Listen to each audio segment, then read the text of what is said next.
નમસ્કાર, જય માતાજી. હું છું કિન્નરી બા જાડેજા. પરિવારના વડીલ એટલે પરિવારનો મૂળ. આપણે છે ને વડીલો વિશે ઘણી બધી વાતો સાંભળી છે અને ઘણી બધી વાર્તાઓ કહેવાઈ પણ છે.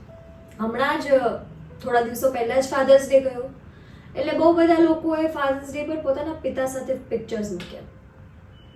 પણ આ જે પાત્ર છે ને વડીલોનો, એ ખરેખર પરિવારને એક દોરીમાં એક માળામાં ગૂંથીને રાખનારું, એ માળાનો મેળ હોય ને એવું પાત્ર છે.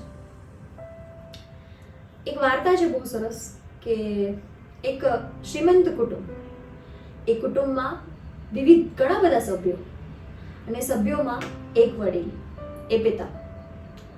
હવે પપ્પાને એવી આદત કે ક્યારેક કંઈક ખોટું લાગે કે કંઈક ખરાબ થતું લાગે કે કંઈક પરિવારની એકતામાં ભંગ થતો હોય એવું લાગે ને, એટલે તરત જ પોતાના બાળકોને ચેતવે, ટોકે. અને પિતાની આ સલાહ કે પિતાનું આ કહેવું એ બાળકોને ખૂંચે. લગભગ પરિવારના બધા સભ્યોને પપ્પા જે સલાહ આપે એ ખૂંચતી. એક દિવસ ઘરના મોટા દીકરાથી રહેવાયું નહીં અને એણે જઈને પપ્પાને કહી દીધું કે પપ્પા, તમે અમને શું વાતમાં સલાહ આપો છો? અમે કઈ નાના બાળકો છીએ, તમે હજુ અમને એવા ધારતા જ નથી કે અમે મોટા થઈ ગયા હોઈએ. એટલે પપ્પા બહુ સરસ જવાબ આપે છે કે બેટા, આ પરિવાર એક માળામાં ગૂંથાયેલો રહે, એક સાથે રહે, એના માટે તેને હું સલાહ આપું છું. હું તમને બધી બાબતોમાં ટોકતો નથી કેમ કે તમે હવે નાના નથી, પણ હું તમને એ બાબતે જરૂર કહીશ, આજે પણ કહીશ અને ભવિષ્યમાં પણ કહીશ કે જ્યારે આ મારા પંખીના માળા જેવો પરિવાર જ્યાં પીખાઈ જતો હશે ત્યાં હું તમને જરૂર ચેતવીશ. અને કદાચ તમને મારી સલાહ આકરી લાગે તો આકરી સહી. આટલું કહી અને પપ્પા જ્યારે જતા હતા તો દીકરાના ચહેરા ઉપર જે હાવભાવ હતા ને એ અણગમાના હતા. એટલે પિતા સમજી ગયા કે મારા દીકરાને આ વાત તો ગમી નથી. દીકરો ટેબલ પર બેઠો બેઠો કંઈક લખતો હતો. એક બાજુ ઉપર થોડા કાગળો પડેલા, એ કાગળ ઉપર એને ટાંકણી મારી અને કાગળોને બાંધેલા. પિતાએ હળવેકથી એ ટાંકણી ખેંચી નાખી અને બધા કાગળો ઉડવા લાગ્યા. વિખરાયેલા કાગળોને એકઠા કરતા સમયે દીકરાને બહુ ગુસ્સો આવ્યો કે આ મારા પપ્પા શું કરે છે. એટલે એનાથી રહેવાયું ને એને પપ્પાને પૂછી લીધું કે પપ્પા, તમને ખબર ના પડે આ કાગળોને તમે શું કર્યું? એટલે પપ્પા સરસ જવાબ આપે છે કે આ કાગળ છે ને બધા, એને ઓલી ટાંકણી વાગતી હતી એટલે મેં ટાંકણી કાઢી લીધી, એટલે કાગળોને કષ્ટ ઓછું પડે.